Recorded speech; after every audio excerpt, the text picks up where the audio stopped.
Bueno, ahora sí vamos a iniciar. Bienvenidas a todas las personas que hacen parte de Nacer, las personas que están por fuera y que también son invitados, pero también, sobre todo, bienvenido a Gabriel Ballerini, que es la persona, nuestro invitado de honor el día de hoy. Quisiera poder dar una introducción al respecto porque en Nacer tenemos un club de lectura que decidimos iniciar con el libro de Gabriel Ballerini sobre el aborto y qué debería pensar los cristianos al respecto. Y quiero decirte, Gabriel, que nos iluminó desde muchos aspectos. De verdad, nos impresionó la forma en la que no solamente se hablaba desde la creencia, sino también cómo se utilizaron distintos argumentos y cómo estos argumentos no chocan con lo que muchos creen.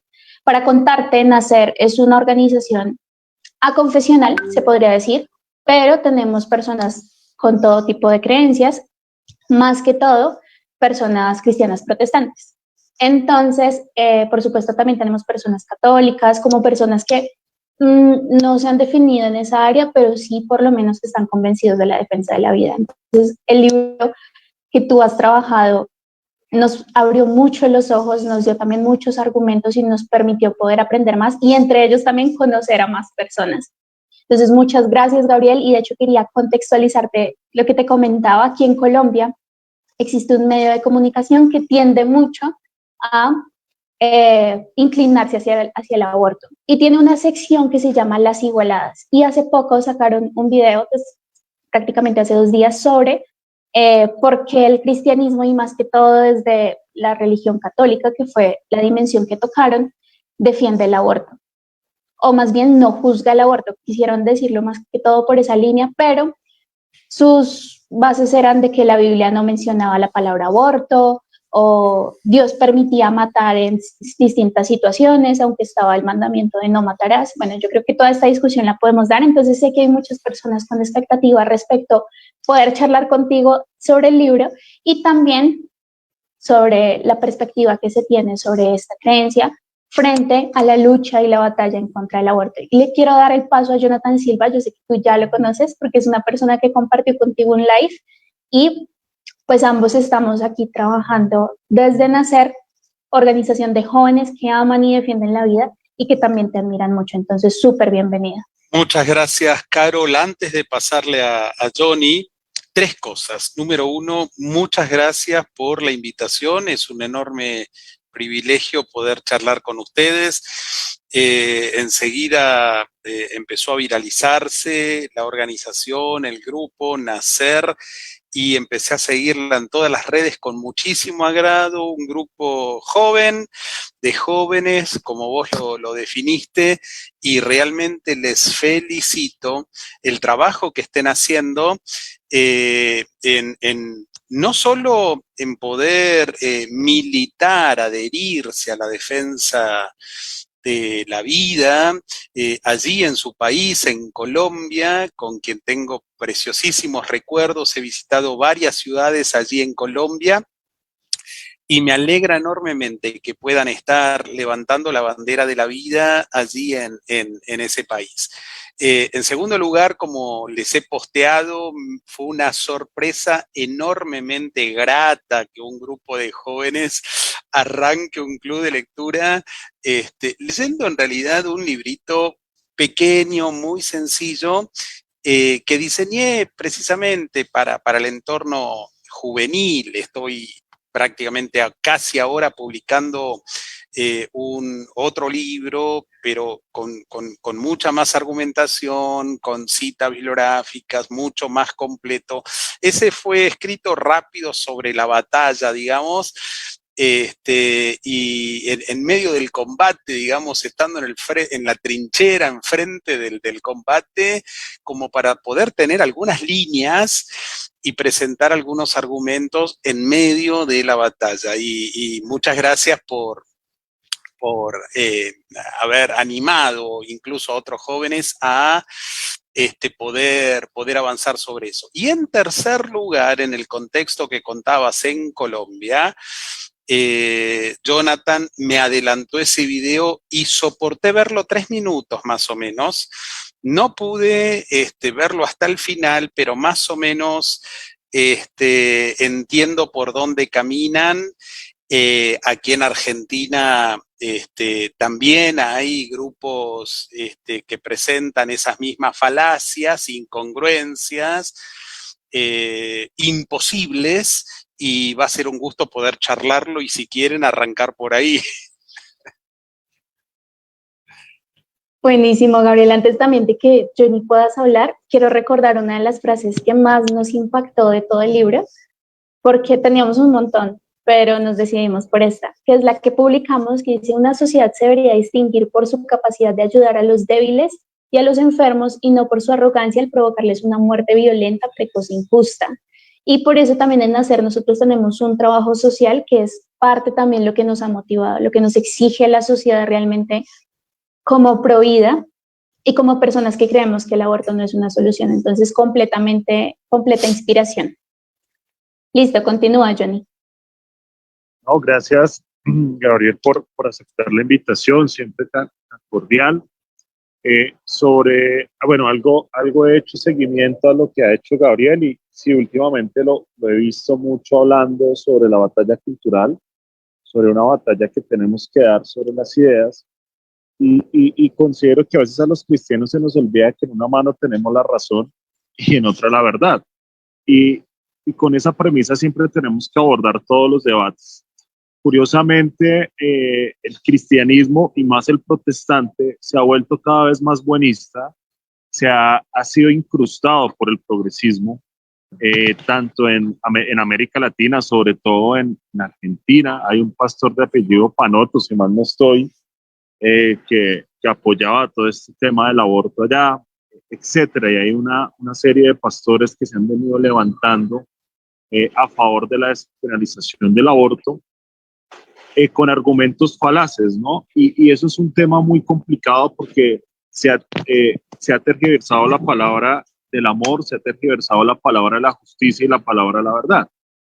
Y si una batalla sí estamos perdiendo, y en algo yo he sido empático de unos años para acá, es que la batalla la estamos perdiendo en el lenguaje. O sea, nos están ganando ese campo y están secuestrando nuestras palabras. Y la primera palabra que más le secuestraron a los cristianos fue la palabra derechos, la palabra dignidad humana, la palabra, como ya lo dije antes, del amor, porque cada vez que nos van a argumentar a favor de la ideología de género o a favor de el aborto, siempre se nos meten con el amor y el amor al prójimo. Y bueno, eso es algo con lo que Gabriel nos ayudará más y hoy nos clarificará el tema.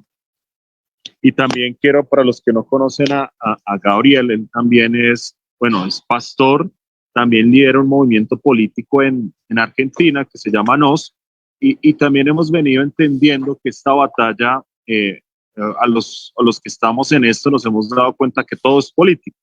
Como los cristianos creemos que todo es espiritual, también creemos que todo es político. Y Jesús vivió en un entorno muy político, un entorno polarizado también por la política, y creo que eso es algo que no ha cambiado hasta el día de hoy, y la idea es que empecemos a tomar posturas sobre todos estos temas. Y nuevamente, Gabriel, gracias por haber aceptado la invitación, y como tú lo decías, sería bueno empezar, aunque yo sé que no viste todo el video de las igualadas. Yo lo vi hasta hoy y realmente lo pude ver los 8 minutos, pero realmente casi no puedo, pero creo que a veces ver esto refleja la decadencia de la sociedad. Y por último, quiero decir, cuando estamos metidos en una batalla cultural, el primer enemigo es el cristianismo. Ese es el primer enemigo a atacar. Esa es la primera base que hay que implosionar en la sociedad. Y una vez esa base se estalle, todo lo que no está permitido se va a empezar a permitir. Entonces, por eso es que hoy en Colombia ya vieron que no han logrado atacar al cristianismo desde otras esferas. Ahora prácticamente están diciendo: si no puedes con tu enemigo, únete a él, y únete a él tergiversando la verdad. Entonces, bueno, Gabriel, te doy paso para que igual las personas que tengan preguntas las pueden ir haciendo. Otra cosa que iba a decir, no sé si ya la dije, Gabriel también ha trabajado con E625, el Ministerio de Lucas Leis, Entonces también es un referente en el mundo cristiano en esos campos de liderazgo juvenil. Entonces dale, Gabriel, adelante. Un gusto enorme, Jonathan, nuevamente saludarte, tal como lo estás afirmando y lo mencionó Carol también. Hoy vivimos en un tiempo no solo de confrontación espiritual, ideológica, cultural, también política. Y la manipulación del lenguaje, la manipulación de estadísticas, es usado estos elementos como arma política, es decir, generalmente en la discusión sobre la interrupción voluntaria del embarazo es muy frecuente observar por estos colectivos la manipulación del lenguaje, la manipulación de estadísticas. Acá en Argentina se usó muchísimo la famosa cifra los 500.000, que circula como una especie de fuente sagrada del sector abortista, ¿no? 500.000 abortos clandestinos. Generalmente estos grupos vienen repitiendo este tipo de cifras infladas y promovidas también por ONG internacionales, Amnistía Internacional, organización fuertemente abortista, que no defiende los derechos humanos de todos los humanos, por lo menos no de los humanos por nacer. Entonces, generalmente este tipo de frases, este tipo de estadísticas se repiten en cada uno de los países donde pretenden despenalizar o legalizar el aborto, ¿no? La verdad es que todo este lobby, la manipulación del lenguaje de estos lobbies abortistas es los datos son groseros, no soportan ningún tipo de análisis, y lo que suelen hacer es primero llamar la atención e impactar emocionalmente en la sociedad.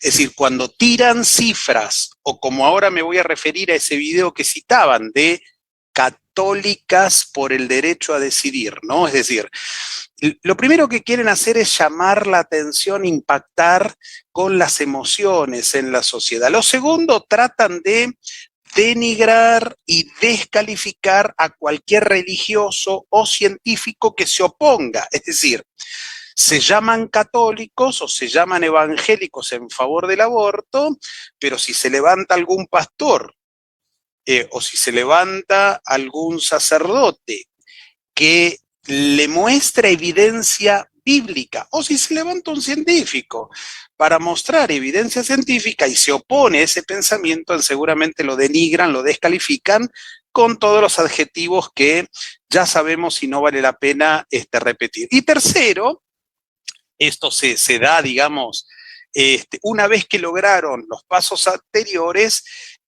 crean impacto social y tienen el camino allanado para establecer las vías hacia la despenalización. En el caso particular de algunas cuestiones que tienen que ver con eufemismos que usan estos grupos, bueno, precisamente manipulan el lenguaje cambiándolo absolutamente todo, es decir, uno puede ver en las guías internacionales interrupción legal del embarazo, ¿no? Por ejemplo, tienen prohibido, y ellos instruyen, ¿no?, evitar decir abortar a un niño. Es decir, capacitan a su gente para decir poner fin a un embarazo, ¿no? Tratan de evitar la palabra abortista, es decir, son proveedores de servicio de salud, ¿no? Es decir, no hablan de embrión y mucho menos de un hijo, producto de un embarazo, y así con un montón de eufemismos. Hay una guía que uno puede ver, y uno puede ver, trazar el paralelo, las palabras con las que se juega. Yendo al video puntualmente, en el video no mostrado, pero que de alguna manera se va a dar a conocer, hay un grupo que hay dos chicas mencionando tener argumentos como para evidenciar ser católica o ser cristiana y estar en favor del aborto. Eso es incompatible. Desde que terminé la enseñanza media y entré en el seminario, ya estamos hablando de varias décadas, nunca dejé de estudiar teología, nunca dejé de estudiar Biblia, terminé una carrera de grado, hice posgrado y hasta el día de hoy sigo aprendiendo y sigo estudiando. Estos grupos, que muchas veces están atravesados por ese progresismo cultural, que parten de una plataforma filosófica que niega la realidad, es decir, estamos hablando no de un realismo aristotélico, si se quiere, estamos hablando de una plataforma filosófica que niega la esencia, son existencialistas, obviamente relativistas, subjetivistas. La realidad no está allí, la realidad está en tanto y en cuanto yo, sujeto consciente, puedo percibirla, entonces se parte de una perspectiva subjetiva. Y lo que vemos es que están haciendo un nuevo trabajo hermenéutico, un nuevo trabajo de interpretación. Vos, Jonathan, mencionabas a alguien de acá, de Argentina, entre otros, por supuesto no es pastor, sí tiene un grado en teología, pero hay un esfuerzo, intentan de alguna manera trastornar a través de todo este marco ideológico 20 siglos de lectura cristiana de la Biblia, es decir, tratan de construir absolutamente todo, haciéndole decir a Dios lo que Dios nunca reveló en su palabra. De modo que, a ver, si una persona dice, soy católica y somos muchas católicas y estoy a favor del aborto, en realidad esa persona no es católica. En un programa de televisión que invito a quien tenga interés poder buscarlo en mi canal de YouTube, estoy participando en un programa de televisión, la conductora me dice, porque yo soy católica y estoy en favor del aborto. Entonces la miro y le digo, se llama Georgina, una señora mayor, le digo, Georgina, vos no sos católica. Me mira y me dice, ¿cómo Valerini me dice esto? Y le digo, claro, si uno es católico, tiene que adherir a la doctrina y a los postulados de la Iglesia Católica. Uno no puede decir, yo soy budista, pero no me vengan con Buda, digamos. Es decir, o yo soy evangélico, pero no creo en el evangelio. Es decir, si uno es evangélico y se autopercibe evangélico o se autopercibe cristiano, tiene que seguir a Cristo y tiene que seguir las enseñanzas del Evangelio. Si uno es católico, tiene que adherir a la enseñanza de la Iglesia Católica. En esto no hay división. La Iglesia Católica Romana es muy clara en su doctrina y no hay allí grieta alguna. Es decir, la enseñanza con la que compartimos absolutamente en estos temas de bioética, pensamos igual, la vida se defiende desde el inicio, y desde el inicio significa desde la concepción. De modo que Dios es Dios de vida, jamás está validado en el texto bíblico la posibilidad de matar voluntariamente a un hijo. Eso es el aborto, es decir, es la acción intencional, premeditada y voluntaria de una madre para ponerle fin a la vida del hijo. Entonces, esto es descabellado desde el punto de vista cristiano. Y por supuesto, como lo mencionaron muy bien, hoy estamos en un tiempo donde estos grupos no buscan a Dios con arrepentimiento, no buscan el evangelio con un corazón abierto y dispuesto a cambiar y a ser transformado y a buscar un camino y un estilo de vida aún mucho más excelente. No, estos grupos se acercan a las comunidades de fe a confrontar y a querer imponer que la iglesia toda acepte su postulado ideológico. Estos grupos no buscan a Dios, buscan un evangelio sin arrepentimiento. Entonces hay que tener los ojos claros en ese sentido, porque tanto en el mundo católico como en el mundo evangélico se autoperciben como tales, pero están absolutamente negando lo que la misma revelación, en el caso de la fe, enseña. Entonces, eso es una falacia, es incompatible ser cristiano y avalar el aborto, como avalar también los postulados de la comunidad LGTB. Es incompatible llamarse cristiano y terminar aceptando, por ejemplo, que la homosexualidad es un estilo de vida más como cualquier otro, y que Dios está absolutamente de acuerdo con mi elección. Entonces, a ver, lo que está mal, lo que está bien, y no hay cristiano falto de amor cuando quiere encauzar su vida y aceptar toda la enseñanza bíblica para poder encontrar un camino aún de mayor excelencia. Entonces, la corrección, de acuerdo a la enseñanza bíblica, no es falta de amor. Estos grupos enseguida atacan o confrontan con esa frase: entonces son faltos de amor, o entonces no incluyen. Dios no rechaza a nadie. Es cierto que Dios no rechaza a nadie. Todos, absolutamente todos, somos pecadores. Por supuesto que sí. Pero cuando nos acercamos a Dios, Dios nos ama tanto que quiere corregirnos también. Dios nos ama tanto que quiere que nos despojemos, dejemos de lado, nos alejemos del error de nuestro camino y podamos corregir en función de lo que Él mismo nos enseña.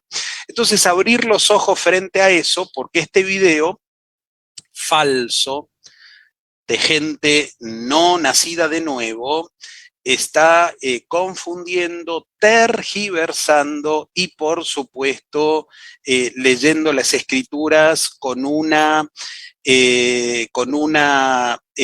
evidente ignorancia bíblica. Así que cuidado en ese sentido. A mí me gustaría resaltar que es algo de lo que me impresiona mucho, el punto que tú tocas sobre la imposición.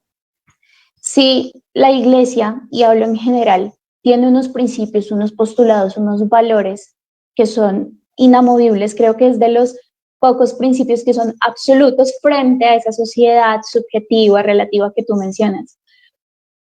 La necesidad de ellos de querer acomodar esta visión que tiene un camino, unas bases específicas, quererlas acomodar a las de ellos, que obviamente es completamente distinta. Digamos que por lo general estos movimientos, porque considero que no es solamente el aborto, también se junta el feminismo y alrededor de todo esto otras ideologías o otras formas políticas incluso, de ser incoherentes, de hablar de las libertades, de hablar de respetar derechos, porque se habla mucho de derechos y muy poco de deberes, pero de querer modificar e irrespetar en vez de aceptar que existen unas creencias que son inamovibles y querer también entrar a ese espacio. Y si no se cede, entonces pasa a ser antiderechos, violadora de derechos humanos, bueno, toda la opresión y todo lo que ya conocemos. Considero que eso es algo bastante preocupante, pero sabes también que considero que es preocupante el efecto que ha tenido en la comunidad cristiana en general.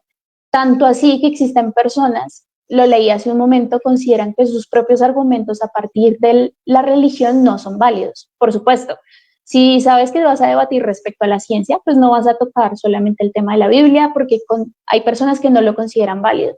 Eso sabemos que es respetable.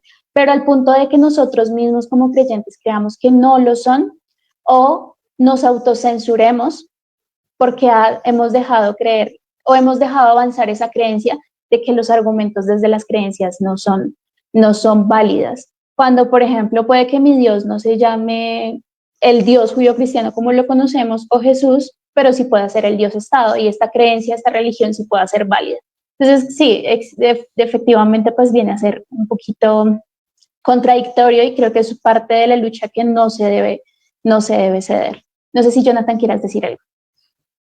No, Gabriel decía algo y es que, bueno, la gente más formada realmente en estos temas se mete en una discusión hermenéutica, pero realmente cuando se meten en la discusión hermenéutica, pues terminan perdiendo el debate y y terminan tirando mucho humo ideológico. Cuando uno ve el debate de las igualadas, o el debate no, el video que hacen, hay mucha descontextualización de la palabra, y además de eso hay más humo ideológico que verdades bíblicas. Entonces también se van al literalismo, ¿no? Porque cuando uno estudia la Biblia, uno también tiene que entender que hay unas cosas que son literales, pero hay otros aspectos que realmente uno los estudia a través del contexto histórico. Y obviamente ellas decían, miren, en la Biblia no se menciona como tal una palabra específica de que Dios está contra el aborto. Pues obviamente aquí hay, digamos que eso es una falacia, porque habría que entrar a leer muchas de las, es más, en Job hay algunas referencias, pero cuando uno habla de no matar, digamos que aunque ellas banalizaban este argumento, este mandamiento, pues ese mismo capítulo no tiene por qué decir no vas a abortar, no vas a asesinar a tu vecino a sangre fría, sino lo que te está diciendo, no vas a matar básicamente a ninguna persona. Y nosotros como cristianos creemos que el ser humano que está en el vientre es una persona. ¿Por qué digo esto? Porque Carol decía algo, y es que muchas veces se termina caricaturizando la fe y diciendo tú no puedes hablar en nombre de la fe, tú no puedes hablar con argumentos teológicos, pero hace un mes los que han estudiado sobre el Genoma Project se dieron cuenta que Francis Collins y todo su equipo avanzó en algo muy bueno, y es que desde el vientre, una persona ya estando en el vientre, ha dado, digamos que unos prototipos para el cuerpo, y hay enfermedades y ya se pueden hacer cirugías en el vientre. Es más, desde la célula más pequeña ya se puede detectar qué enfermedad va a tener esa persona que van a hacer y cómo se puede sanar en un futuro. O sea, eso es un avance que salió que hace menos de un mes. Yo aquí en Colombia lo escuché la entrevista a algunos especialistas hablando sobre ese tema aquí en la W Radio. Pero ¿por qué menciono a Francis Collins? Porque Francis Collins es un cristiano confeso y que no le ha dado a argumentar desde la fe y decir, la fe es lo más cercano a la ciencia. O sea, la fe y la ciencia no se pelean, pero muchas veces nosotros no podemos retomar esos argumentos y explicarlos porque nos metieron ese miedo. Es que la Biblia no vale, pero también a muchos se les olvidan que muchas constituciones, y por lo menos las más liberales, es casi que leer la Biblia. O sea, nuestras leyes están basadas sobre una cosmovisión bíblica muy profunda. La división de Estado e Iglesia no viene del progresismo, viene de la reforma. Entonces, el que dice esto, y con todo respeto, creo que le hace falta más formación y le hace falta leer un poquito más de geopolítica, de historia y de la misma historia del protestantismo en el mundo. Entonces, el mensaje para que continúe Gabriel es, no nos dé miedo a argumentar desde la fe, porque los grandes hitos en defensa de los derechos humanos lo han hecho cristianos, evangélicos, Martin Luther King, William Wilberforce, etcétera, etcétera, etcétera. Cuando Johnny, cuando hice mi presentación en la Cámara de Diputados, presentando defensa desde la vida, desde la concepción, si bien lo hice en forma explícita, no niego mi fe, si bien en ese momento estaba pastoreando, era pastor, no me presenté como tal, sino como especialista en ética biomédica.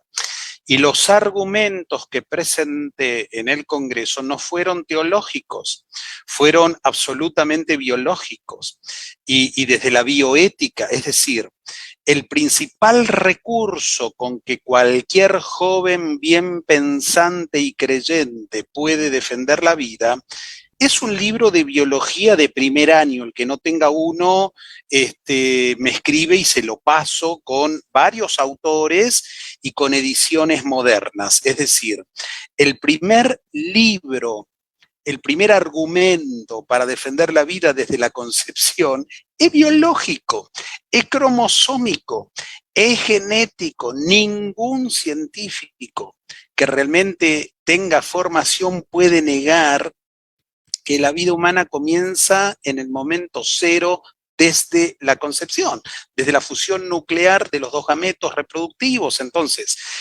por supuesto, podemos encontrar en forma transdisciplinar un montón de otros argumentos y, por supuesto, la teología se construye. Yo no puedo hacer teología desde un solo texto. Yo tengo que tener una comprensión completa, cabal de la palabra, y no es lo mismo leer un código legal, no es lo mismo leer leyes apodípticas, leyes casuísticas, no es lo mismo leer prosa, leer poesía hebrea, leer narrativa, leer un género apocalíptico, leer una elipsis, leer lenguaje figurado, no es lo mismo. Entonces, cuando me acerco al texto bíblico, tengo que hacerlo también sabiendo de qué manera voy a hacer ese camino de interpretación para no llegar a una herejía y precisamente para hacer exégesis, es decir, sacar afuera lo que el mismo texto dice, ¿no? Lo contrario es hacer eisegesis, que es lo que hacen estos colectivos, es decir, me acerco al texto con una idea previa, con una preconcepción, y lo que hago acercarme al texto bíblico, en realidad estoy buscando un pasaje bíblico que más o menos justifique mi idea previa anterior. Es decir, eso es hacer eisegesis, no exégesis, ¿no? Entonces, acá estamos en presencia de gente muy cerrada, de gente que es fácil debatir porque gente generalmente no leída, y quien está leído con un pensamiento obtuso, aunque le presentes evidencia, aunque le presentes los mejores argumentos, están atravesados por un marco ideológico del que no van a salir o es muy difícil que salgan. Entonces, lo que debe quedar claro es que la persona de fe no debe sentirse amedrentada, no debe sentirse violentada, y mucho menos culpógena, es decir, frente al avance, a la violencia, por ejemplo, este feminismo abortista con sus mentiras, muchos creyentes se sienten como culpógenos, ¿no?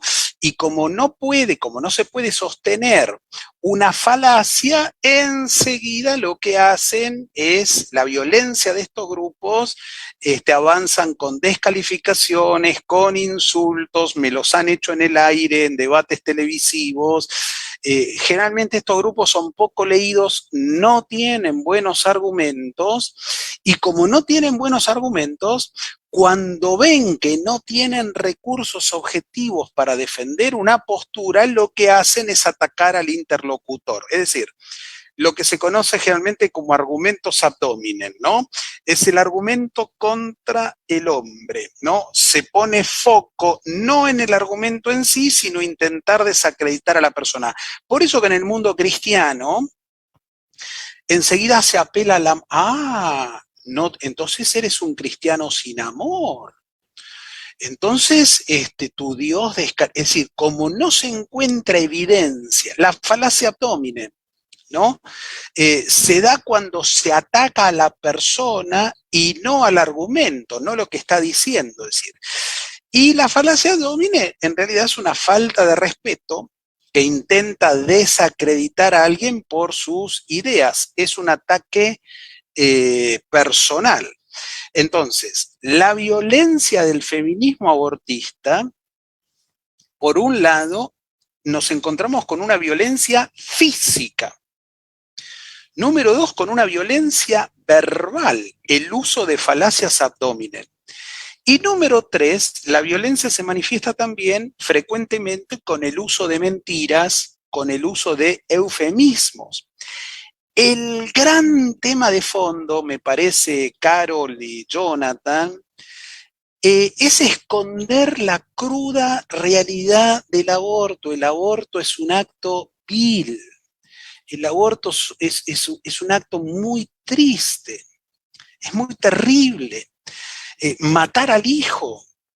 Entonces, para esconder la cruda realidad, está prohibido mostrar fotos. Si nosotros subimos a nuestras redes fotos o videos, enseguida somos censurados, pero por crimen de odio. Es decir, es la única acción que está prohibido mostrarla, ¿no?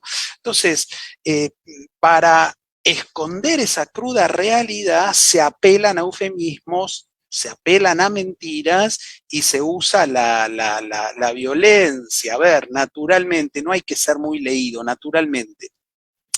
Ninguna mujer en la historia de la humanidad se embarazó de otra cosa que no sea un hijo. Dato duro, fuerte, no puede ser ignorado en los debates. Esa cosa que está ahí adentro crece, porque no es una cosa, es un ser humano. Entonces, si la mujer embarazada no tiene un hijo dentro, ¿qué será lo que tiene?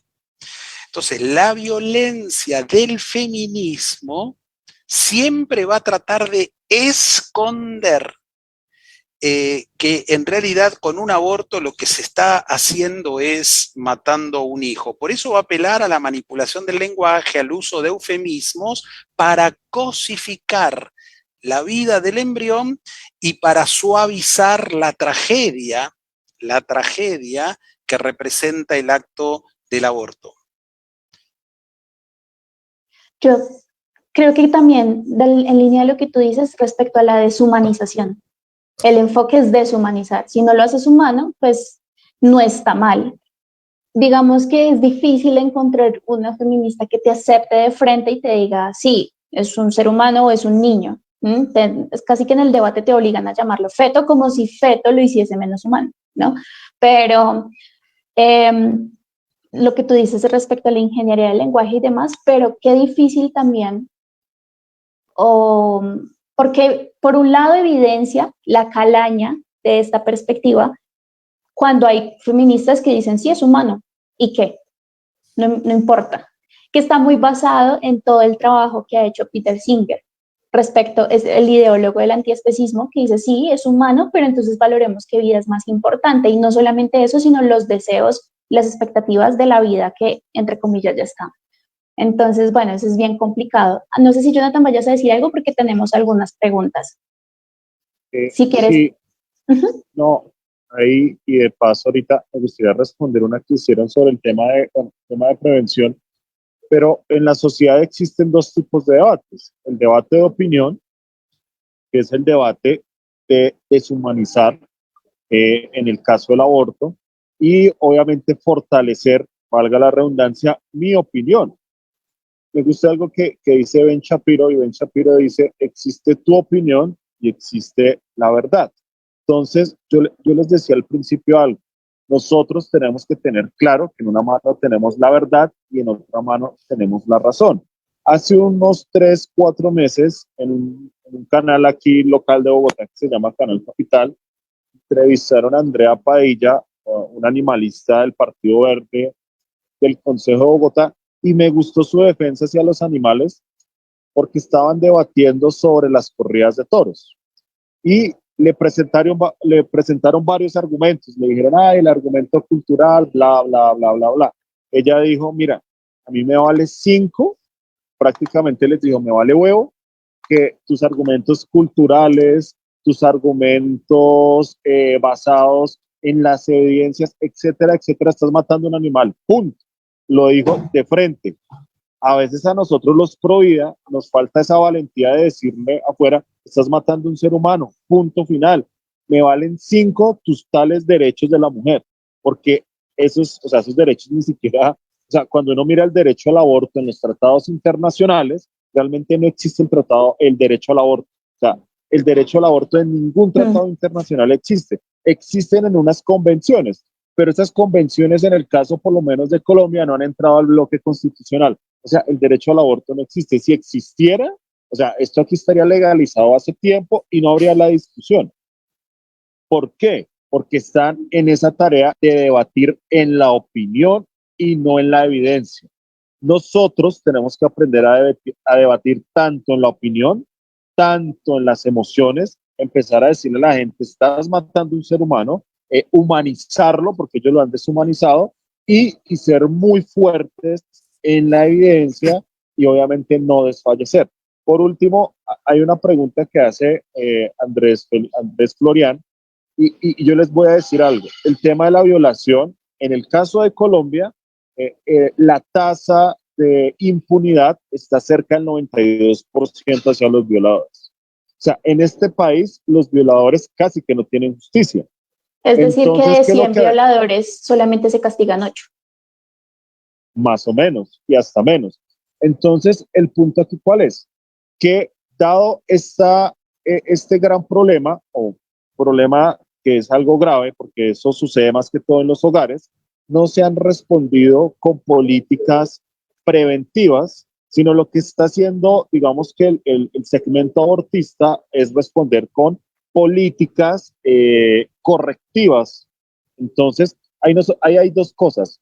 La primera, nosotros, y entiendo que en este medio hay mucha gente que dice, miren, el Estado no sirve para nada, el Estado, etcétera, etcétera. O sea, nosotros sí tenemos que involucrarnos en las políticas públicas del Estado, porque si no lo hacemos nosotros, lo hacen ellos. Y tenemos que tener un estudio muy juicioso sobre esos casos y definitivamente apostarle a la prevención. Toda política preventiva sirve, toda política preventiva realmente nos va a ayudar. ¿Y ahí qué tenemos que hacer?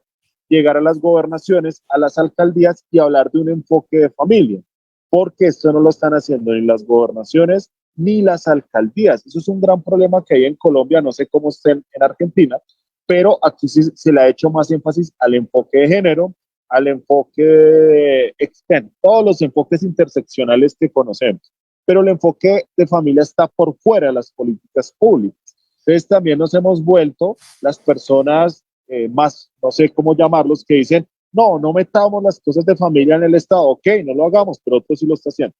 Entonces, ahí tenemos que ser astutos, ser inteligentes y realmente empezar a inmiscuirnos en esas cosas urgente. Eso es lo que yo digo. ¿Por qué? Porque ni siquiera el ICBF en Colombia está planteando una política preventiva, no lo está haciendo. El ICBF sigue hoy planteando sus políticas correctivas. Es que pasó esto, ¿qué vamos a hacer? ¿Qué vamos a hacer? Y caemos en un populismo judicial, por decirlo así. De pronto estoy utilizando más el concepto de decir, no, metámosle cadena perpetua a los violadores. Eso se convierte en puro populismo judicial y político, pero no soluciona nada. O sea, ahí no está solucionando nada. ¿Por qué? Porque nuevamente estamos haciendo lo mismo que ellos, ir a la corrección y no ir a la raíz. Y ahí es donde es importante la iglesia. Y por último, para que Gabriel responda otras preguntas, la iglesia es la primera en recibir los casos de violación, de maltrato, de aborto. O sea, son los primeros. Y la iglesia lo ha venido haciendo bien.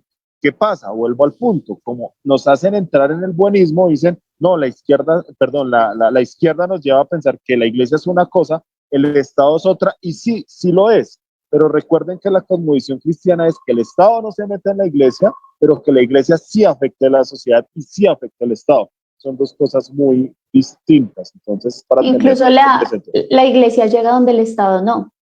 Prácticamente es lo que está diciendo Jonathan. Y para contextualizarte también, Gabriel, aunque yo creo que tú lo conoces, en Colombia tenemos el aborto en 3 causales hasta el 9º mes. Como lo dice la sentencia y dicen muchas otras, donde se permite un instante antes de nacer.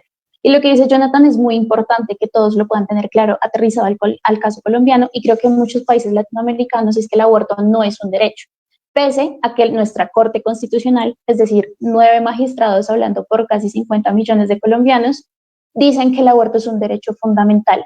Pero para que lo tengan claro, la Corte Constitucional no crea derechos, se vendría a extralimitar de sus funciones. Lo que sí existe, y como llama Jonathan, es el derecho a la vida. Y en los tratados internacionales sí existe una obligación expresa y ratificada por los estados, sobre todo Latinoamérica, a proteger la vida. Y si bien nuestra Constitución colombiana no dice específicamente la vida a partir de la concepción, sí lo dicen, por ejemplo, los tratados como la Convención Interamericana de Derechos Humanos, y eso en Colombia tiene el mismo rango que la Constitución. Es decir, por encima, por ejemplo, de lo que diga el Código Civil, que dice que no se es persona antes de nacer, sí existe como una preponderancia hacia el derecho a la vida.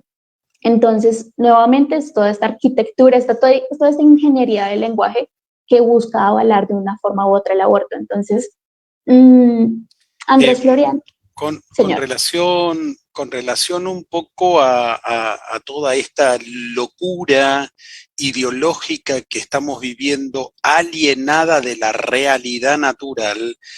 En el mundo del derecho se da también este debate, lo que hasta ahora el mundo entero ha conocido como derechos humanos dejaron de ser derechos humanos para darle lugar a nuevos derechos que vulneran y atropellan los derechos que hasta ahora se han reconocido como fundamentales, es decir, por sobre el derecho a elegir que pudiera llegar a tener una mujer, el derecho a la vida, el derecho a nacer está por encima de cualquier otro derecho. Entonces, por más que sea legal, de ninguna manera se puede enseñar que el aborto es un derecho y mucho menos un derecho humano y muchísimo menos un derecho fundamental, porque precisamente el aborto lo que hace es barrer, atropellar, liquidar una vida humana ya concebida.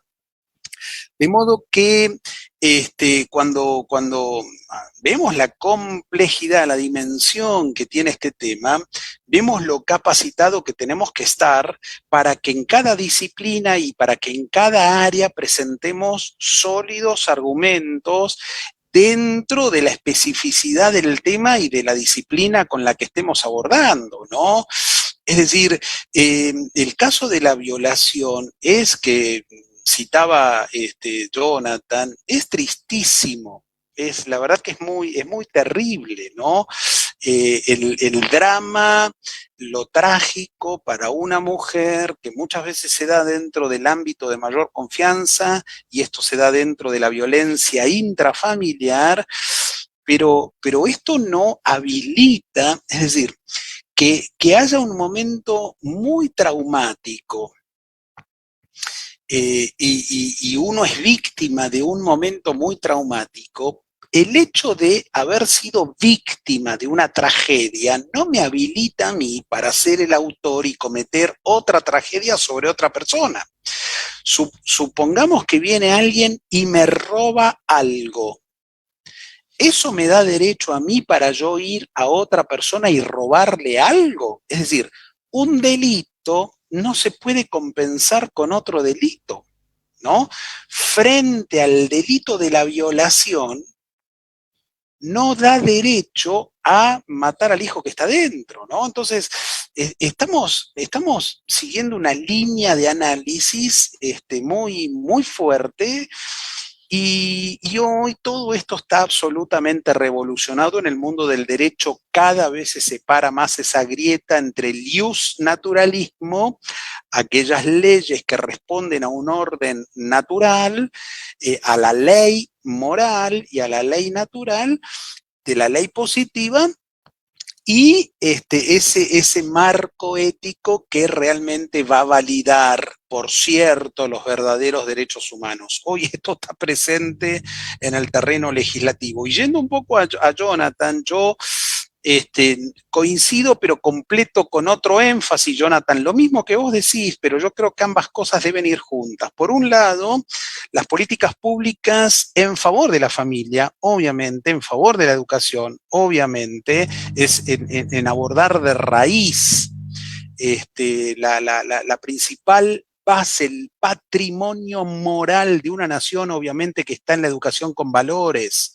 Obviamente, y eso hay que trabajarlo como política pública, apuntalando a las familias y no desarrollando como desarrollan en este tiempo muchos de nuestros países políticas contrarias al matrimonio natural y a la familia.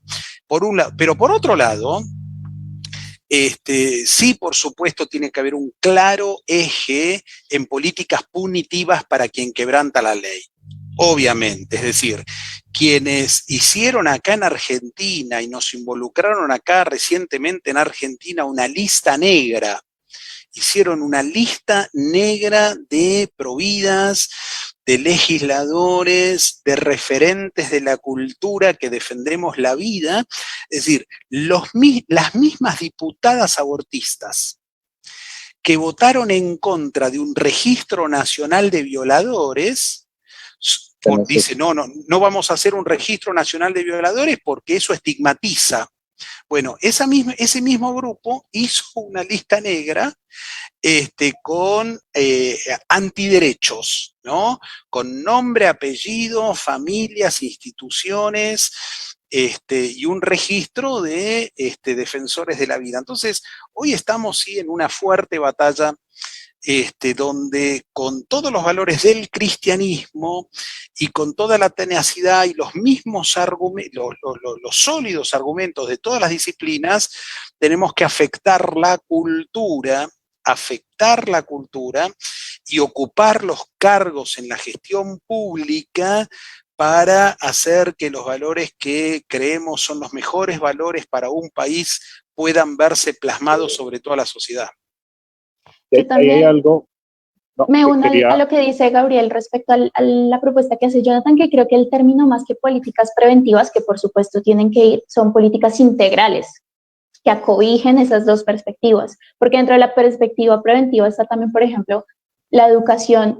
Yo más que trabajar la educación sexual y desde el Estado, que no estoy tan de acuerdo con eso, debería trabajarse más desde la familia, también debería ser más una educación afectiva, no una educación que le enseña a los niños a hipersexualizarlos desde muy pequeños para después estar viendo las consecuencias de no manejar la sexualidad con responsabilidad y también como en respeto de sí mismo y del otro, ¿no? También, por ejemplo, políticas estructurales como la adopción en el caso colombiano. La lista de personas que quieren adoptar en Colombia es larga, y no solamente en Colombia, sino extranjeros que vienen a Colombia a realizar todo su trámite de adopción. De pronto, digamos, la problemática es más estructural que de personas que quieran adoptar, cultural tal vez. También esas políticas culturales de quitar esa perspectiva postmoderna, por decir de alguna manera, de la cultura del descarte, la cultura de la vida fácil, del placer, de todo este tipo de cosas. Y pues por supuesto las punitivas, que de hecho aquí en Colombia intentaron castigar movimientos pro vida, como por ejemplo 40 días por la vida. Se llamó violencia obstétrica a aquellas personas que se acercaran a las mujeres como confundidas por un embarazo no deseado y les dijeran, mira, esta otra opción. Y esto vendría a llamarse violencia obstétrica aquí en Colombia. Si esa perspectiva se tiene del movimiento Provida, cuando se busca darle una información completa y una ayuda, ¿por qué no más bien dentro de esta perspectiva punible ver también aquel discurso que todo el tiempo empuja a la mujer como si el aborto, que es una violación a un derecho humano real, como lo dice Gabriel, fuese una solución? Creo que también el castigo, y no tiene que ser necesariamente cárcel y demás, pero sí debe haber como sociedad, una forma de castigar todo ese discurso y esas voces que le dicen a la mujer que el aborto es una solución. No, y una de las principales causas de persecución al cristianismo, y quiero que esto lo tengan muy en cuenta, es, a los cristianos en el mundo y se les persigue, pero una de las principales es orar por el fin del aborto.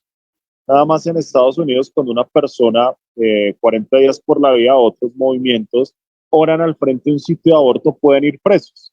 En el gobierno de Donald Trump algo se combatió esto y digamos que eso se logró corregir. Vuelve Biden y vuelve esto a suceder. En Colombia, a través de algo que se llama la SU 096, sentencia unificada de la Corte Constitucional, que se hizo de la mano con el Ministerio de Salud, se pretendía hacer esto, poder decirle, hey, señores, ustedes de 40 días por la vida, hey, señores, ustedes de nacer, que son todos evangélicos, hey, ustedes, fulanito tal, si ustedes oran por el fin del aborto, pueden ir presos. O sea, estoy parafraseando, si ustedes violan un derecho, porque es que están colocando el derecho del aborto, valga la redundancia, como un derecho. Y aquí voy a decir algo, porque es muy importante entender cuál es la labor del cristiano hoy en la sociedad. Y yo he venido diciendo algo, y es que la labor del cristiano en la sociedad es de verdad ser resistencia. Mire, lo decía hace un tiempo, todas las ideologías políticas están cosidas por debajo de la mesa con la misma aguja. Van a lo mismo. Ustedes miran y entre comillas, la derecha liberal en el mundo, con su dinero, financia a los progres para que vayan y militen a favor del aborto. Porque es que George Soros no es de izquierda. George Soros es un liberal de derecha que es fans y fue profesor, alumno de Karl Popper. Entonces uno dice, este de izquierda no tiene nada. pero se ha dado cuenta dentro de su estrategia que tiene que financiar a los zurdos. Ahora, hay otro mecanismo de silenciar a los cristianos, y aquí voy a ser un poco polémico, y son las mesas de diálogo interreligioso en el mundo. Ojo, porque es que todas estas mesas de diálogo interreligioso que vienen del Estado, que vienen de un gobierno, te están diciendo, nosotros te garantizamos unos derechos, te garantizamos a ti que no te persigan, entre comillas, pero tú no tienes por qué violentar los derechos de otros.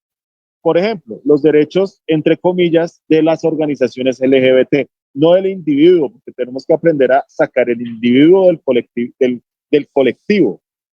Hey, tú que estás en contra del aborto, estás violentando un derecho de la mujer. Así como nosotros te garantizamos tus derechos, garantiza los derechos de los otros. Hace un tiempo invitamos a Pablo Muñoz Iturrieta y él nos explicaba sobre este peligro de la interseccionalidad. Curiosamente, cuando uno mira la teoría de la interseccionalidad, el movimiento de fe religioso lo están metiendo ahí. Y eso es un gran peligro.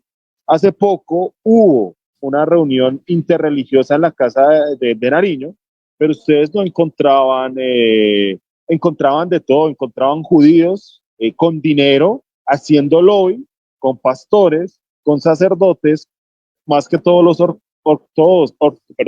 ortodoxos, para mirar todas sus alianzas políticas y económicas. O sea, esto es algo que está pasando hoy y nos estamos dejando meter en un gran real abismo y no estamos resistiendo. Cuando un cristiano dice que tiene que resistir, hoy tiene que resistir a todo este nuevo orden mundial, tiene que resistir a esta Agenda 2030, porque quieren legalizar el aborto, legalizar la eutanasia, la destrucción de la familia y quieren tener un aliado al lado, que es el pensamiento de fe. Por eso es tan importante empezar a analizar todo esto que pasa alrededor y decir, el Estado a mí no tiene por qué garantizarme mi derecho realmente, y esto puede sonar trágico o traumático, a creer. O sea, tiene que garantizarme la libertad, pero no como un derecho.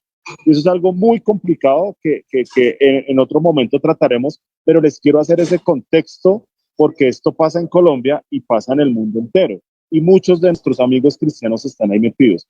Entonces tengamos cuidado con eso y bueno, quería hacer esa acotación. Listo, voy a continuar entonces con las preguntas para Gabriel. Hay varias. La primera es de Andrés, que dice, ¿cómo se puede contrarrestar el discurso de la práctica del aborto como parte de los derechos sexuales y reproductivos? Precisamente no hay que caer en hablar con el código y con el lenguaje y con los eufemismos que estos colectivos nos quieren llevar a hablar. No hablar de derechos sexuales y reproductivos. No tenemos que caer en una dialéctica usando los mismos eufemismos que ellos quieren imponer.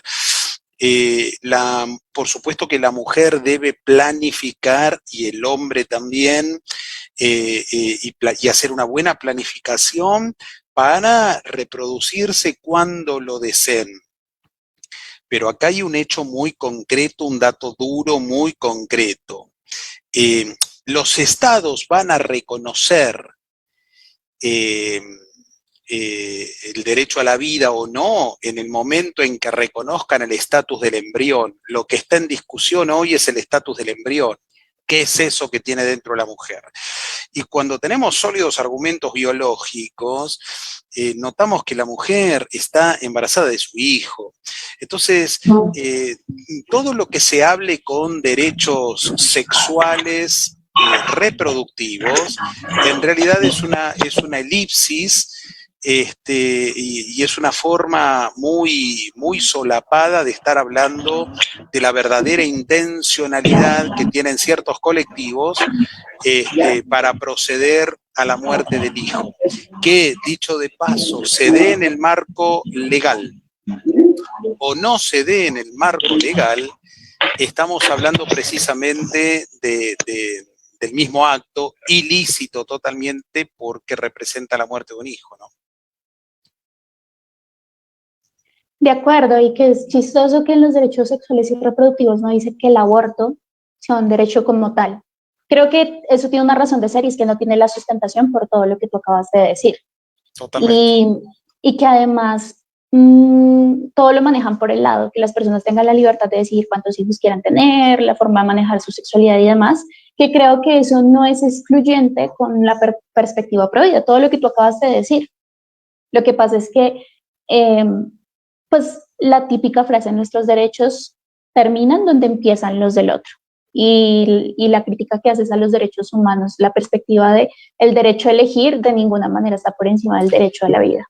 Yo quiero Tal hacer cual, cuando hay colisión de derechos, uno tiene que obligadamente, cuando hay colisión de derechos, obligadamente uno tiene que llevar aún la discusión legal, jurídica, a un marco axiológico.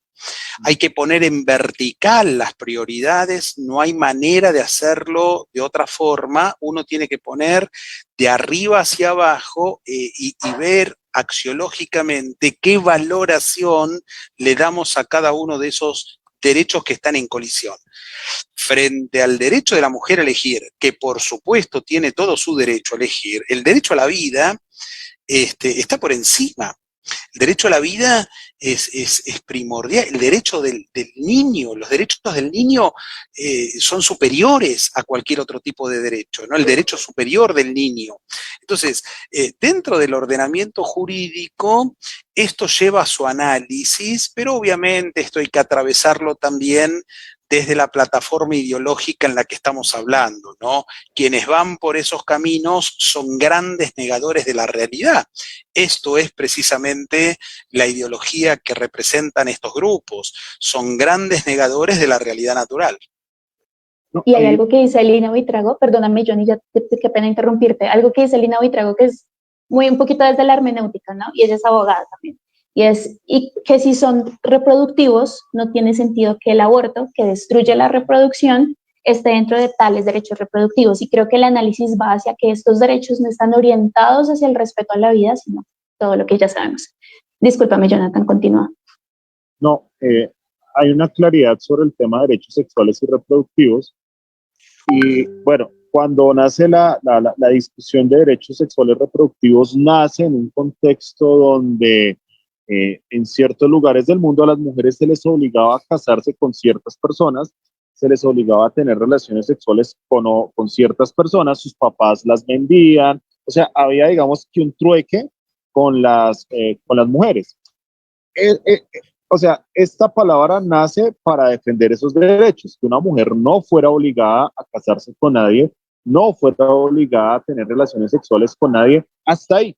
Esos son los derechos sexuales y reproductivos. ¿Qué pasa? Que a través de diferentes foros, por decirlo así, el feminismo empieza a ser un litigio estratégico ante la ONU, y esto deriva que por allá en un foro en el Cairo, creo que en el año 95, empiezan a tomar la perspectiva de género y empiezan a decir, este tema de los derechos sexuales y reproductivos, ahora vamos a tomarlo como una bandera sobre el tema del aborto. ¿Por qué? Porque generalizan, aquí hay una falacia de generalización apresurada, como si todas las mujeres fueran obligadas a parir. Y ustedes han escuchado eso, es que las mujeres son obligadas a parir. Y aquí que quiero destacar, que el feminismo ha sido muy juicioso en términos de litigio, con mentiras, con todo lo que ustedes quieran, pero han sido juiciosos en entrar a estas instituciones. Y por último, obviamente se anclaron en unos textos, sobre todo el del género en disputa de Judith Butler, y de ahí sacan realmente toda la teoría para entrar a la ONU, para entrar a estos foros y convertirlos de alguna otra forma en convenios internacionales. Nunca han podido llegar como tal a volverlo tratado internacional por ese debate de los derechos, y ojalá nunca pase. Pero si nos descuidamos, eso va a terminar pasando, o sea, porque son muy juiciosos, están financiados, tienen mucha plata de los grandes empresarios en el mundo. Curiosamente, 3, 4 familias son las que mueven todo esto y se terminan beneficiando del negocio. Entonces eso lo tenemos que tener muy claro, y también los invito a averiguar sobre la etimología de derechos sexuales y reproductivos y de todos los consensos y convenios que han existido en temas de mujer y a partir del 95 en temas de género hasta la fecha, porque antes del 95 no se hablaba de género, fue a partir del 95, entonces muy importante para aclarar ese punto. Yo creo que lo que dice Jonathan es importante también porque digamos que lo que él menciona de la razón de ser de ese tipo de derechos parece que no existiera todavía, pero sí pasa. De pronto no tanto en Occidente como en Oriente, y curioso que sea precisamente parte del mundo donde no tiene unas bases y unos principios específicos como sí los tiene Occidente, ¿no? Todo el tema de las revoluciones liberales, el sistema económico que tenemos, los principios y las bases judío-cristianas específicas que hacen a Occidente mucho más libre que estos países de Oriente. Pero el aborto incluso causa esas problemáticas, como en el caso de China, creo que ya saben todos con la política de hijo único, que si bien era obligatorio tener un solo hijo, lo que no era obligatorio es que ese hijo fuese un niño y no una niña. Es decir, que muchas familias, también por razones culturales y demás, abortaron su primer hijo pudiéndolo tener en razón de su sexo. Es decir, porque era una niña y no un niño. Y esto generó un desbalance en los sexos. Igualmente, este aborto selectivo se dio en India. Todo esto que ha generado violación a los derechos de las mujeres, como por ejemplo que en China las obliguen a casarse, o en el caso de India las secuestren para satisfacer deseos sexuales, incluso de pueblos enteros. Esto es algo que siempre me gusta replicar porque demuestra que finalmente el aborto contradice la bandera del feminismo supuestamente en defensa de la mujer y lo que hace es propiciar la violencia hacia la mujer. No sé si quieras comentar algo, continuamos con la siguiente pregunta. Gabriel. No, es tal cual, coincido con la mirada y es muy rico este tiempo de reflexión. Quizás si hay alguna otra pregunta más, sigo el día y debiera estar ya casi cerrando, Carol, esta interesante charla, pero la verdad es que yo les felicito enormemente que puedan estar abriendo estos focos de reflexión, haciéndolo con el profesionalismo y realmente es un lujo de la forma en que lo vienen haciendo, con la riqueza que está siendo atravesado cada uno de estos temas. La verdad es que les felicito. Muchas gracias, Gabriel. Bueno, siendo así, nosotros vamos a compartirte las preguntas para que después podamos manejarlas tal vez por las redes sociales, que, bueno, te quiero comentar dos cosas. Primero, a las personas que hacen parte de Nacer, para que sepan, las redes sociales de Gabriel están como Ballerini, con doble L, ok, @Ballerini, ok. Y también contarte que actualmente en Nacer hay 2 personas que tienen librerías y les gustaría saber de qué manera poder tener esa alianza contigo y poder distribuir tu libro y por supuesto el que vayas a sacar. Estaremos también a la expectativa. Si le pasan el contacto, con muchísimo gusto, le pasan el contacto, me pongo en contacto con ellos y los conecto, por supuesto, con la editorial, así puede llegar a Colombia también en forma muy fluida, va a ser una alegría poder estar presente también en esa carrera de lectura que ya han iniciado y que realmente les va a hacer tener mejores argumentos y mejores armamentos para esta batalla cultural. Las municiones en una batalla cultural son las ideas, son los argumentos, y me alegro enormemente por esa generación joven, ¿no? Que están ustedes influenciando, liderando y movilizando allí en Colombia para dar esta batalla. Gracias, Gabriel. Bueno, Gabriel ya se tiene que retirar, pero no antes sin, obviamente, la invitación queda abierta para el lanzamiento de su nuevo libro. Ojalá también lo podamos hacer acá. Todas las puertas abiertas para que la gente lo pueda comprar y podamos seguir trabajando de la mano. Gabriel conoce mucha gente aquí en Colombia, pastores, etcétera, no es ajeno a nuestro país desde hace tiempo. Entonces, pues, Gabriel, muchas gracias por haber compartido con nosotros.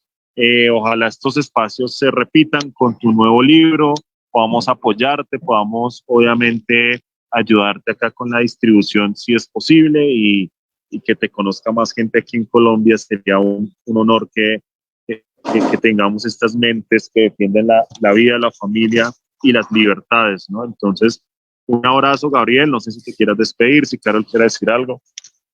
No, sencillamente me uno a lo que dice Jonathan, de verdad fue un privilegio tenerte. Muchas personas que estuvieron en el club de lectura estuvieron entusiasmados y ya querían este momento, porque realmente la manera en la que manejaste el libro, y si dices que fue solamente como un abrebocas de lo que podría venir, entonces pues mucho más con la expectativa. Entonces muchas gracias por todo tu trabajo, no solamente como profesional, como pastor, sino también como activista en esta lucha, porque desde Colombia nosotros seguimos muy de cerca todo el trabajo que se ha hecho en Argentina. Y Muchas pues gracias, muchas tienes un gracias. aliado aquí para lo que necesites. Muchas gracias, Carol, Jonathan. Agradecido yo, el privilegio es mío. Gracias por ser sal, por ser luz allí en su país. No estamos, y este tipo de charlas no es contra nadie, no estamos para juzgar, no tenemos permiso de Dios para criticar a nadie, para condenar. Estamos para hacer luz en medio de las tinieblas. Estamos para llevar una palabra y argumentos concisos a aquel que está en confusión. Estamos para defender la verdad en medio de tanto relativismo, pero recordando siempre que estamos llamados a impartir esa verdad y reflejarlo siempre, en toda circunstancia, con el amor de nuestro querido Señor. Una sociedad es más humana, más justa, más inclusiva, cuando defiende los derechos humanos de todos los humanos, aún de aquellos que ya fueron concebidos y están por nacer. Les mando un fuerte abrazo a cada militante, a cada defensor de la vida, a cada uno de los que integra esta preciosa y creciente organización Nacer Colombia, y muchas gracias por este tiempo de encuentro. Abrazo grande. Un abrazo grande, gracias Gabriel.